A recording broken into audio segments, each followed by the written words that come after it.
तुम शिव महेश्वस्य शिव आरवाद महेश्वर। ब्रह्मा भी जिनका गुणगान करते हैं ऐसे शिव जी। तस्यादिदेव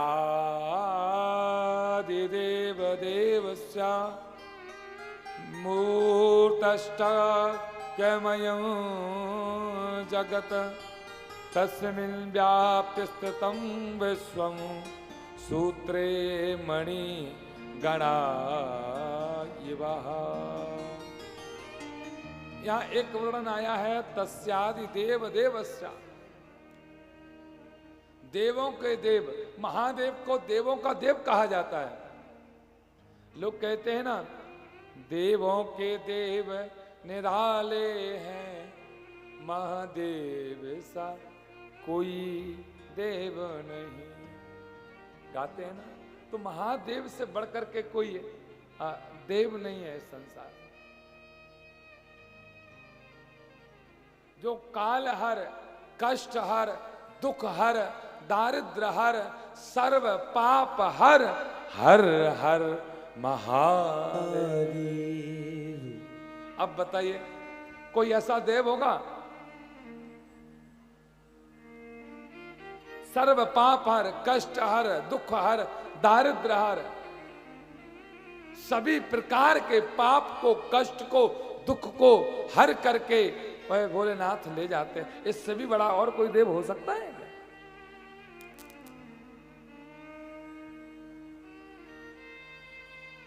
शिव की भक्ति जिसने की और मनोकामना की उसको मिला। जो कन्याएं 16 सोमवार का व्रत करती हैं उनको वर मिलता है।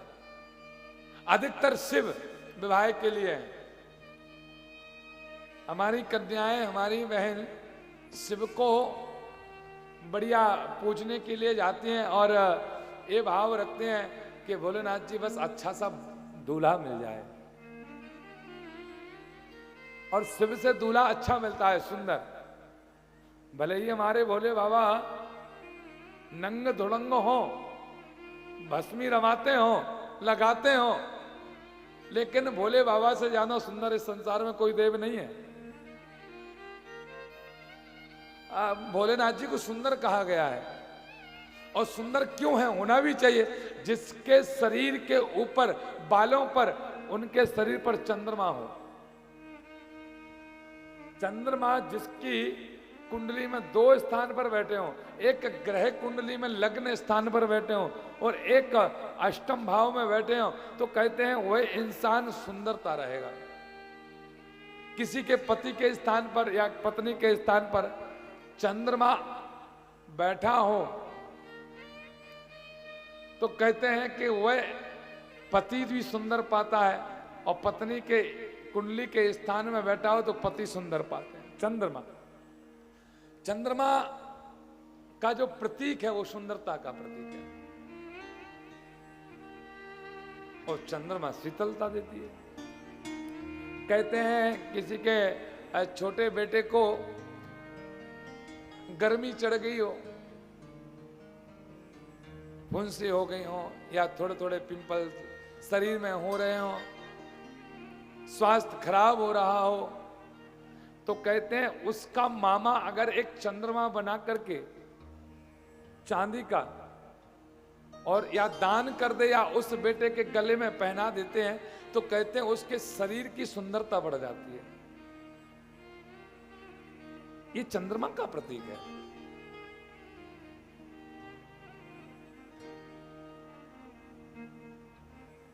या चंद्रमा को दान कर दे चांदी में, लेकिन क्योंकि चंद्रमा सफेद है। आप रात्रि में देखते होंगे तभी तो थोड़ा सा उजेला होता है। जब वो आकार में दिखते हैं ना तो उनका रंग सफेद दिखता है। तो चांदी, चावल में रख करके उनको दान देना चाहिए, या आटा हो या कपड़ा हो, वस्त्र या कोई भी अन्न हो तो वह व्हाइट होना चाहिए, सफेद होना चाहिए।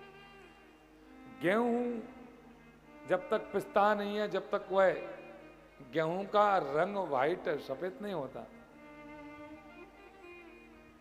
और पिस जाने के बाद वह वाइट होता है, सफेद होता है। तो चंद्रमा को जिसने भी धारण किया उसको सुंदरता मिली। इसलिए और इस संसार में हर इंसान सुंदर बनना चाहता है।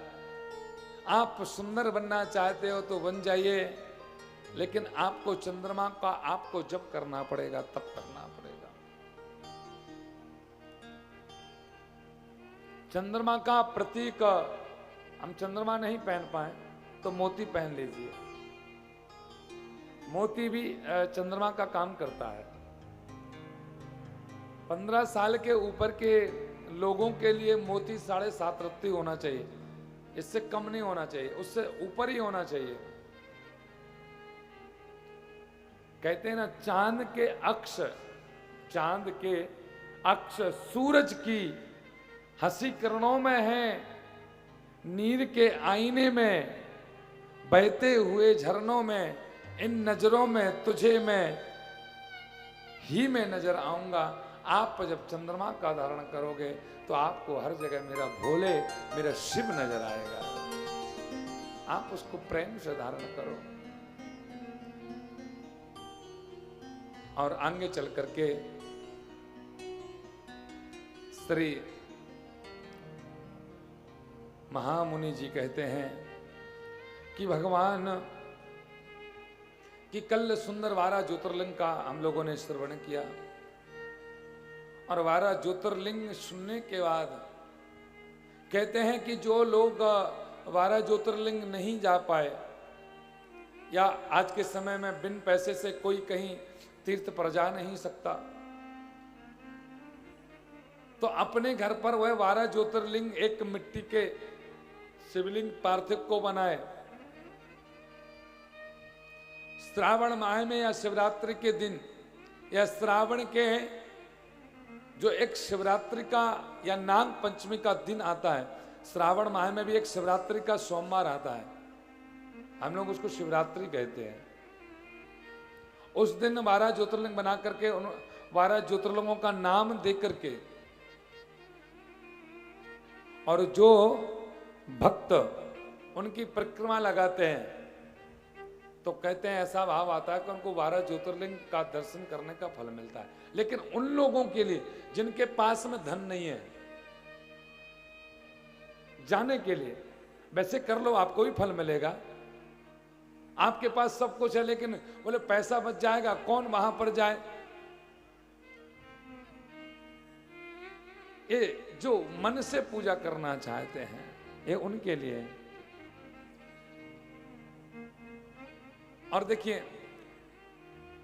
एक भाव और बड़ा सुंदर है कि जब भी हम सुबह उठें या श्रावण के सोमवार के दिन कहते हैं कि हमारे लिए एक काम करना चाहिए कि हम नहीं बना सकते शिवलिंग या नहीं जा सकते, तो हर इंसान को 1 साल तक एक काम करे तो उसको 12 ज्योतिर्लिंग का दर्शन करने का फल प्राप्त होगा। 12 माह तक 1 साल लगातार हर सोमवार को जिसमें कि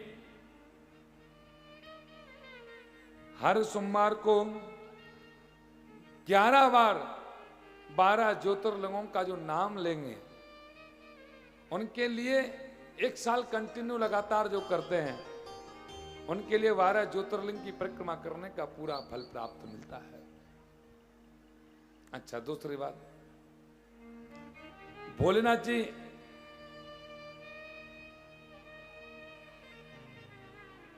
अपने ऊपर चंद्रमा को धारण किए हैं। भगवान का सबसे प्रिय शरीर जो रूप में माना गया, प्रेम वाला जो रूप माना गया, शांति वाला जो रूप माना गया, और वह नर्मदेश्वर है। अच्छा, पता है हर रानी, हर गंगा का, हर नदियों का रंग अलग अलग है और स्वभाव भी अलग अलग है, लेकिन नर्मदा जी का जो स्वभाव है वो शीतल है, ठंडा है। नर्मदा मैया गर्म नहीं है, ठंडी है। पर यमुना मैया गर्म है, तेज है।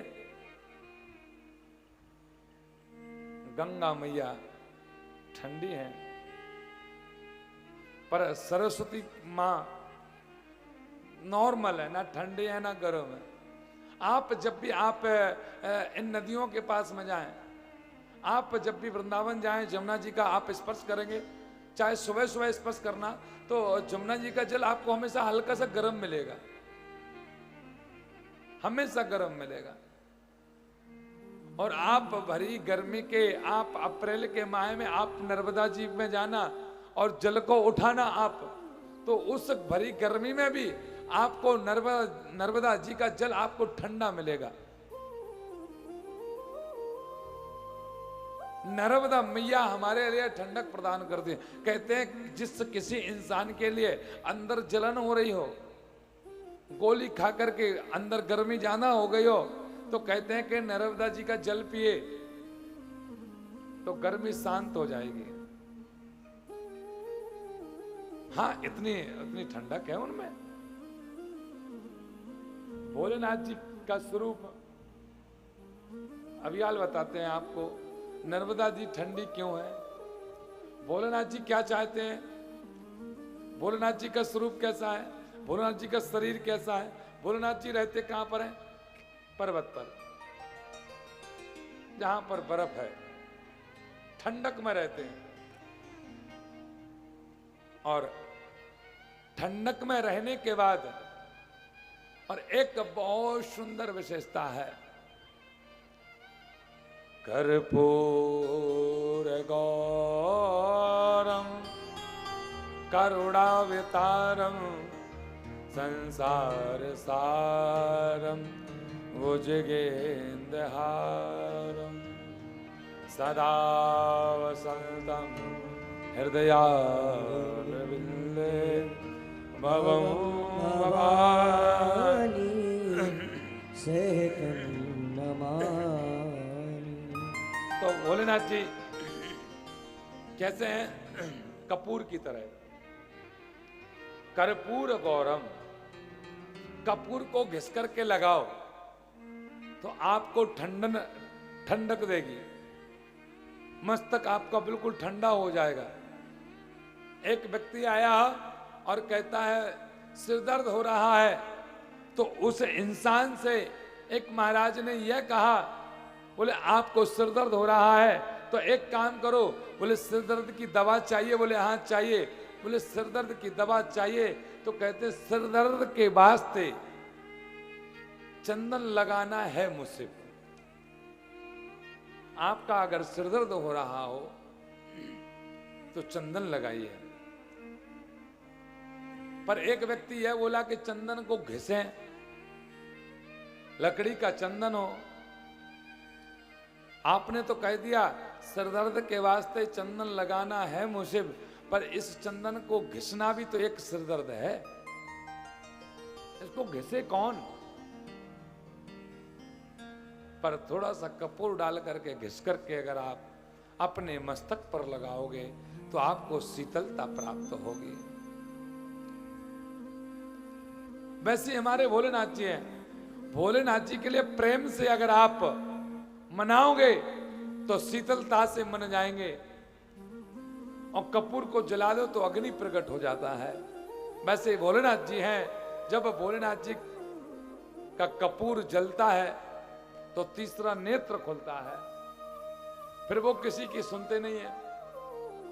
ये तो आफत है। देखिए, जो इंसान शांत रहता हो, या तो उसको गुस्सा आएगा नहीं, और जिस दिन आ जाएगा